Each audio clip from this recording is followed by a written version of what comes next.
Hello friend. Social science के अपने आज की वीडियो में हम पढ़ेंगे हमारा नेक्स्ट टॉपिक जो है हमारा भारत। ठीक है, तो भारत के बारे में जितनी भी चीज़ें हैं, ठीक है, सारी चीज़ें हम देख लेते हैं आज की वीडियो में। तो भारत जो है वो विश्व का प्राचीनतम देश है जो अपनी सभ्यता एवं संस्कृति के लिए विश्व में विख्यात है। सर्वप्रथम इसका नाम आर्यभट्ट था जो बाद में भारत के नाम से विख्यात हुआ। अंग्रेजों ने भारत को इंडिया नाम दिया। ठीक है, ये सारी चीज़ें आपको पता है कि भारत जो है विश्व का प्राचीनतम देश है। ठीक है, और किसके लिए फेमस है? तो अपनी सभ्यता एवं संस्कृति के लिए फेमस है। इसका पहले नाम क्या था? तो आर्यभट्ट था। बाद में से भारत के नाम से ये फेमस हुआ और अंग्रेजों ने इसे क्या नाम दिया? तो इंडिया नाम दिया। ठीक है, तो अंग्रेज इसे इंडिया बोलते थे। स्थिति एवं विस्तार की बात करें तो भारत, अगर आप उसमें देखें ग्लोब में, तो पूरी तरीके से उत्तरी पूर्वी गोलार्ध में स्थित है। ठीक है, तो भारत कहाँ स्थित है? तो पूरी तरीके से उत्तर पूर्वी गोलार्ध में ये स्थित है। अक्षांशीय दृष्टि से यह भूमध्य रेखा के उत्तर में तथा देशांतरीय दृष्टि से ग्रीनविच रेखा के पूर्व में स्थित है। ठीक है, तो ग्रीनविच रेखा कहाँ पे स्थित है? तो इंग्लैंड में। ठीक है, इंग्लैंड से होकर गुजरती है। तो इंग्लैंड से अगर इसकी स्थिति देखें तो ये पूर्व में स्थित है और भूमध्य रेखा से देखें तो ये उत्तर में स्थित है। ठीक है, भूमध्य रेखा के उत्तर में स्थित है। अगर अक्षांशीय और देशांतरीय विस्तार की बात करें तो उत्तर में 8 डिग्री 4 पूर्वी उत्तरी अक्षांश से लेकर 37 डिग्री 6 उत्तरी अक्षांश तक ये फेमस मतलब विस्तार है इसका। और देशांतरी विस्तार देखें तो 68 डिग्री 7 से लेकर पूर्वी देशांतर से लेकर 97 डिग्री 25 पूर्वी देशांतर तक ये फैला हुआ है। ठीक है, तो ये क्या है? अक्षांशीय और देशांतरी विस्तार हो गया। ठीक है, तो अक्षांशीय कितना है? तो 8 डिग्री 4 पूर्वी उत्तरी अक्षांश से लेकर 37 डिग्री 6 उत्तरी अक्षांश तक।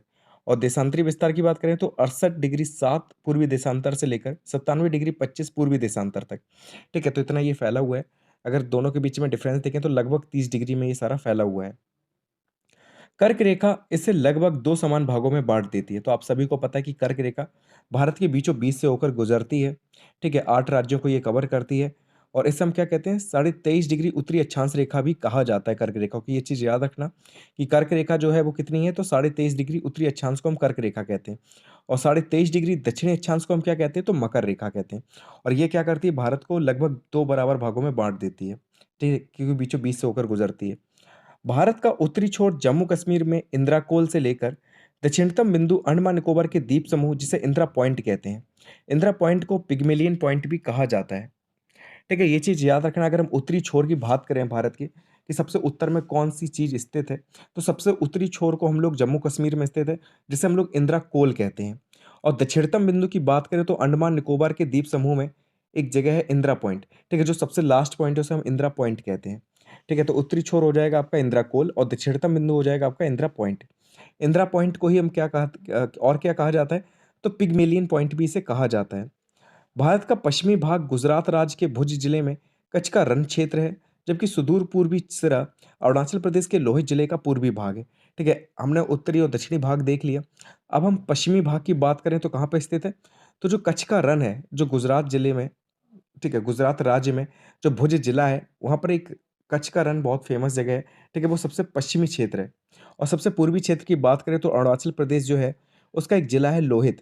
ठीक है, इसका जो पूर्वी हिस्सा है, वो सबसे पूर्वी भाग है भारत का। ठीक है, तो पूर्वी, पश्चिमी, उत्तरी, दक्षिणी हमने चारों भाग देख लिए। ठीक है, और देख लेते हैं। भारत के अगर हम क्षेत्रफल की बात करें, तो भारत का कुल क्षेत्रफल है 32.8 लाख वर्ग किलोमीटर। ठीक है, तो भारत का कुल क्षेत्रफल कितना है? तो 32.8 लाख वर्ग किलोमीटर भारत का क्षेत्रफल है। और क्षेत्रफल की दृष्टि से देखें तो विश्व में 7वां नंबर आता है इसका। ठीक है, क्षेत्रफल की दृष्टि से विश्व का 7वां स्थान है इसका। ये चीज़ याद रखना। इससे पहले ऑस्ट्रेलिया आता है, उससे पहले ब्राज़ील आता है। ठीक है, ब्राज़ील 5वें पे है, फिर आता है आपका ऑस्ट्रेलिया, फिर आता है आपका इंडिया। और कुल पूरब से पश्चिम कुल लंबाई देखें भारत की। ठीक है, पूरब से पश्चिम समझ रहे हैं आप? लोहित जिले से लेकर, ठीक है, जो लोहित जिला है और कच्छ के रण तक। ठीक है, तो कुल लंबाई है इसकी 2933 किलोमीटर। और उत्तर से दक्षिण अगर इसकी हम कुल लंबाई देखें तो वो है इसकी 3214 किलोमीटर। ठीक है, तो पूरब से पश्चिम हो जाएगा 2933 किलोमीटर और उत्तर से दक्षिण इसकी कुल लंबाई हो जाएगी 3214 किलोमीटर। अब कुल स्थलीय सीमा की बात करें, ठीक है, सिर्फ स्थल को जोड़ा गया इसमें, तो स्थलीय सीमा की बात करें तो कुल स्थलीय सीमा है 15,200 किलोमीटर और समुद्री सीमा की बात करें तो 6100 किलोमीटर है। ठीक है, स्थलीय सीमा कितनी है? तो 15,200 किलोमीटर स्थलीय सीमा है भारत की। और भारत की समुद्री सीमा कितनी है? तो 6100 किलोमीटर समुद्री सीमा है। अब देखिए, जो समुद्री सीमा आप बताई है, इसमें अंडमान निकोबार और लक्षद्वीप को शामिल नहीं किया गया था। ठीक है, उसकी जो समुद्री सीमा है उसे ऐड नहीं किया गया था। अगर उसकी सीमा को भी हम ऐड कर दें इसमें, तो समुद्री सीमा की कुल लंबाई कितनी हो जाती है? तो 7516.6 किलोमीटर हो जाती है। ठीक है, अगर हम क्या करें, अंडमान निकोबार और लक्षद्वीप की भी समुद्री सीमा ऐड कर दें, तो कुल भारतीय समुद्री सीमा की लंबाई हो जाती है 7516.6 किलोमीटर। ठीक है, अब भारत के कितने प्राकृतिक भाग हैं? ठीक है, काफ़ी पूछा जाता है कि भारत को कितने प्राकृतिक भागों में बाँटा गया है, कितने प्राकृतिक भाग हैं? ठीक है, तो देख लेते हैं। तो पहले आता है आपका उत्तर का पर्वतीय भाग, जिसमें हिमालय वगैरह जितनी भी चोटियाँ वगैरह हैं हिमालय की, ये सारी चीज़ें आ जाती हैं।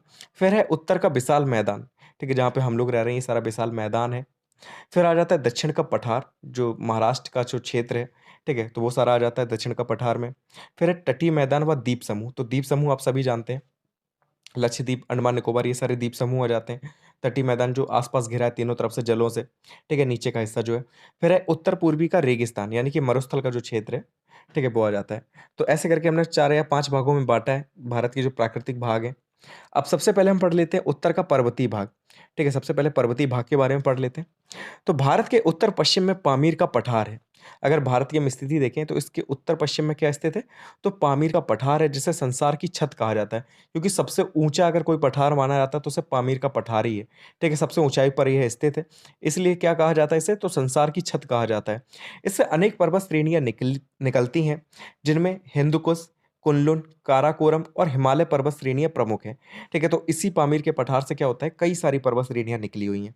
ठीक है? जिनमें कौन-कौन सी आ जाती हैं? तो हिंदुकुश, कुनलुन जो कि चीन में स्थित है, काराकोरम है, हिमालय, ये सारी पर्वत श्रेणियाँ हैं। काराकोरम पर्वतमाला को कृष्णगिरि भी कहा जाता है।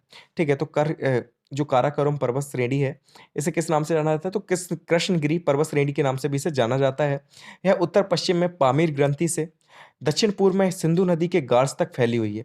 अगर हम इसकी लंबाई देखें तो उत्तर-पश्चिम में अगर आप जाएँगे तो जो पामीर की ग्रंथि है, वहाँ से ये निकलती है और दक्षिण-पूर्व में जो सिंधु नदी निकलती है, ठीक है? जो गार्ज वो बनाती है, वहाँ तक ये फैला हुआ है। इस पर्वतमाला पर सियाचिन व बालटोरा हिमनद है। हिमनद आप जानते हैं, जैसे कि सियाचिन जहाँ पे पूरी बर्फ जमी रहती है, तो ये हिमनद है, ठीक है? इस पर्वतमाला में क्या है, तो सियाचिन और बालटोरा हिमनद, सियाचिन तो बहुत फेमस है, ठीक है? तो सियाचिन और बालटोरा हिमनद यहाँ पर स्थित हैं, इस पर्वतमाला में। इस पर्वतीय प्रदेश को अवस्थिति व विशेषताओं के आधार पर 3 उपभागों में बाँटा गया है, ठीक है? जो पर्वतीय प्रदेश है, उत्तर का जो पर्वतीय भाग है, ठीक है? तो इसे हमने क्या किया है, इसकी स्थिति और विशेषताओं के आधार पर इसे 3 उपभागों में बाँट दिया है। पहले आता है आपका ट्रांस हिमालय। ट्रांस हिमालय की बात करें तो इसमें 3 श्रेणियाँ प्रमुख हैं जो आती हैं इसमें, ठीक है? जो है काराकोरम, लद्दाख और जास्कर, ठीक है? ये 3 श्रेणियाँ, इसके साथ एक और श्रेणी आती है कैलाश, ठीक है? तो ट्रांस हिमालय के अंतर्गत 4 श्रेणियाँ आती हैं, काराकोरम, लद्दाख, जास्कर और कैलाश, ठीक है? जो कि कहाँ पर स्थित है? तो जम्मू कश्मीर से लेकर हिमाचल प्रदेश तक ये स्थित है, ठीक है? अगर देखें कि किस राज्य में स्थित है तो जम्मू कश्मीर से लेके हिमाचल प्रदेश तक ये स्थित है। काराकोरम की अगर हम बात करें तो इसमें सबसे ऊँची पर्वत श्रेणी जो है, जो शिखर है K2 आपने सुना होगा, ठीक है? जिसे गॉडविन ऑस्टिन भी कहते हैं, ठीक है? तो ये स्थित है काराकोरम में। लद्दाख की बात करें तो सबसे ढलानदार जो चोटी है राकापोसी वो स्थित स्थित है लद्दाख में, ठीक है? फिर जास्कर श्रेणी आ जाती है, फिर कैलाश श्रेणी, ठीक है? तो ये 4 श्रेणियाँ ट्रांस हिमालय में आती हैं। उसके बाद हमने बाँटा है हिमालय में। हिमालय में आप जानते हैं कि माउंट एवरेस्ट आ जाता है, ठीक है? सबसे ऊँची चोटी जो है इसकी माउंट एवरेस्ट, और इसमें जो पहाड़ियाँ आती हैं हिमालय में, इसकी औसत ऊँचाई अगर हम देखें तो 6000 मीटर इसकी औसत ऊँचाई है। और फिर हमने तीसरा जो बाँटा है वो है पूर्वांचल श्रेणी। पूर्वांचल में जो भारत का अगर पूर्व में जाएँ आप, तो वहाँ पर जो पर्वत श्रेणियाँ आती हैं वो सारी इसमें आ जाती हैं, ठीक है? पूर्वांचल श्रेणी। तो 3 भागों में हमने बाँटा है उत्तर के पर्वतीय भाग को। उसके बाद आता है आपका, तो 3 भागों में हमने बाँटा है उत्तर के पर्वतीय प्रदेश को, ठीक है? अब आता है आपका उत्तर का विशाल मैदान। अब विशाल मैदान की अगर हम बात करें, तो यह मैदान उत्तरी भाग में हिमालय तथा पठारी प्रदेश के मध्य लगभग साढ़े 7 लाख वर्ग किलोमीटर के क्षेत्र में फैला हुआ है, ठीक है? अगर विशाल मैदान की बात करें, जिसमें हम लोग रह रहे हैं, गंगा का विशाल मैदान जो कहलाता है, ठीक है? तो ये मैदान क्या है कि उत्तरी भाग में, इसके उत्तरी में अगर मैदान की बात करें तो इसके उत्तरी भाग में क्या स्थित है? तो हिमालय स्थित है, तथा पठारी प्रदेश जो है दक्षिण में स्थित है, ठीक है? तो इन दोनों के मध्य में जो हिस्सा आता है वो क्या कहलाता है? उत्तर का विशाल मैदान कहलाता है, ठीक है? उत्तरी भाग में हिमालय स्थित है और दक्षिणी भाग में पठारी प्रदेश स्थित है। इन दोनों के बीच में जो हिस्सा आता है वो कहलाता है उत्तर का विशाल मैदान, जो कितने में फैला हुआ है? तो लगभग साढ़े 7 लाख वर्ग किलोमीटर में ये फैला हुआ है, ठीक है? इतना क्षेत्र है इसका।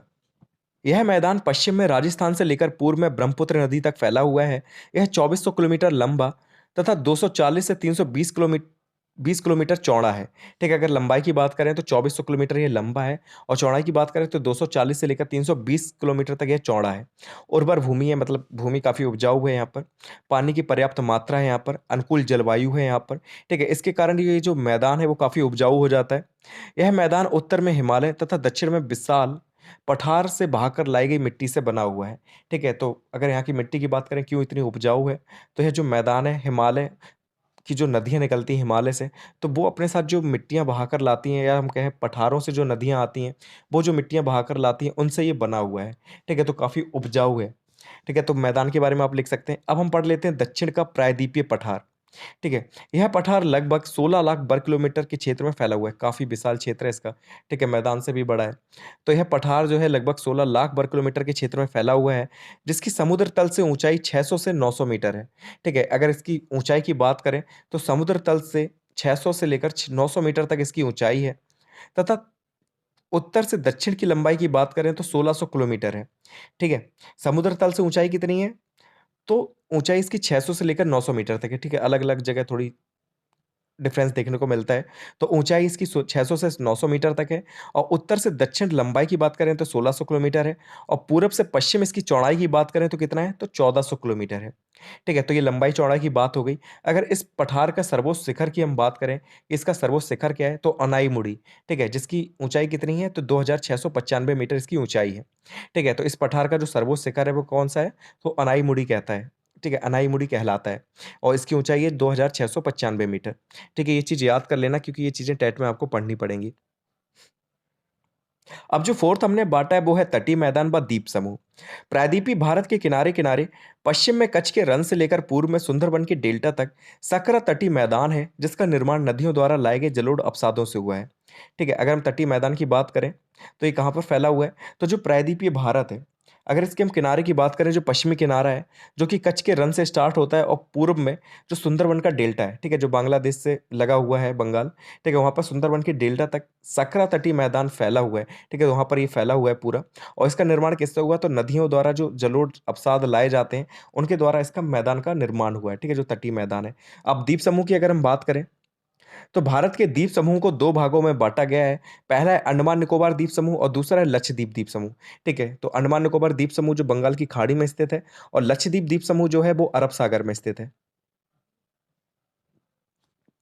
अब अंडमान निकोबार द्वीप समूह की बात कर लेते हैं, बंगाल की खाड़ी में स्थित है, जो लगभग 572 छोटे बड़े द्वीपों से मिलकर बना है। कुछ द्वीपों की उत्पत्ति ज्वालामुखी क्रिया से जुड़ी है। अंडमान निकोबार द्वीप समूह को 4 भागों में विभाजित किया गया है। ठीक है, अगर हम बात करें तो अंडमान निकोबार जो द्वीप समूह है ये कहाँ पर स्थित है, तो बंगाल की खाड़ी में ये स्थित है। ठीक है, जो लगभग कितने द्वीपों से मिलकर बना है, तो 572 छोटे मोटे बहुत सारे द्वीप हैं, लेकिन प्रमुख रूप से तीन ही चार हैं। ठीक है, लेकिन क्या है कि छोटे मोटे बहुत द्वीप आ जाते हैं इसमें, कम से कम 572 आ जाते हैं। और कुछ द्वीपों की उत्पत्ति कैसे हुई, तो ज्वालामुखी क्रिया से इनकी उत्पत्ति हुई है। अंडमान निकोबार द्वीप समूह की अगर हम बात करें तो इसे 4 भागों में विभाजित किया गया है। इसमें आपका उत्तरी अंडमान आ जाता है, मध्य अंडमान आ जाता है, ठीक है, दक्षिणी अंडमान आ जाता है, और लिटिल अंडमान जाता है। उसके बाद फिर निकोबार आते हैं, उन्हें भी 3 भागों में बाँटा है। ठीक है, तो ऐसे करके क्या है कि 4 जो प्रमुख भाग हैं वो हैं उत्तरी अंडमान, मध्य अंडमान, दक्षिणी अंडमान और लिटिल अंडमान। ठीक है, उसके बाद फिर निकोबार आता है, उसे भी हमने 2-3 भागों में बाँट रखा है। इस द्वीप समूह की प्रमुख चोटियां सैडल चोटी तथा माउंट डियोबोली है। ठीक है, अगर हम बात करें अंडमान की, तो इस द्वीप समूह की क्या है कि सबसे प्रमुख चोटी कौन सी है, तो एक तो सैडल पीक है जो काफी फेमस है, और दूसरी है माउंट डियोबोली। ठीक है, काफी फेमस है ये दोनों। मध्य अंडमान में बैरन द्वीप है जो भारत का एकमात्र सक्रिय ज्वालामुखी है। ठीक है, तो बैरन द्वीप कहाँ पर स्थित है, या बैरन ज्वालामुखी कहाँ पर स्थित है, तो मध्य अंडमान में ये स्थित है। ठीक है, जो भारत का क्या है, एकमात्र सक्रिय ज्वालामुखी है। लक्षद्वीप की बात करें तो भारत का एक केंद्र शासित प्रदेश है, जो कि अरब सागर में स्थित है। यह एक प्रवाल द्वीप है। ठीक है, और प्रवाल क्या होता है, तो प्रवाल एक छोटा-सा 2 सेंटीमीटर छोटा समुद्री जलीय जीव होता है, जो किससे बना होता है, तो कैल्शियम कार्बोनेट से बना होता है। उसकी जो बॉडी होती है वो भी कैल्शियम कार्बोनेट से बनी होती है। ठीक है, तो एक के ऊपर एक ये कॉलोनी सी बनाते रहते हैं, धीरे-धीरे करके क्या होते हैं, ये बराबर में आ जाते हैं समुद्र के। ठीक है, तो ऐसे करके ये द्वीप बनता है। लक्षद्वीप जो है तो वो एक कैसा है कि एक प्रवाल द्वीप है, जो कि किससे बना हुआ है, एक छोटे से 2 सेंटीमीटर छोटे समुद्री जलीय जीव से बना होता है। इसका सबसे बड़ा द्वीप अगर हम बात करें कि सबसे बड़ा द्वीप कौन-सा है लक्षद्वीप का, तो एंड्रोथ द्वीप है। ठीक है, और इसकी राजधानी क्या है, तो कवरत्ती है। इसमें भी लगभग 36 के आसपास द्वीप आ जाते हैं छोटे-छोटे, ठीक है, छोटे-बड़े। तो सबसे बड़ा द्वीप इसका एंड्रोथ द्वीप है और राजधानी इसकी क्या है? तो कवरत्ती इसकी राजधानी है। ठीक है, तो इतना ही है। जितने भी प्राकृतिक प्रदेश थे हमने पढ़ लिए। अब हमें नेक्स्ट वीडियो में पढ़ना है हमारी खनिज संपदा, शक्ति की साधन, कृषि और सिंचाई। ठीक है? बस ये पढ़ना है हमें, लास्ट टॉपिक है और सिंचाई के साधन पढ़ने हैं। ठीक है? तो यही 2 टॉपिक और बचे हैं, बाकी कंप्लीट हो जाएगा आपका, ठीक है? तो मिलते हैं नेक्स्ट वीडियो में। Thank you so much for watching this video.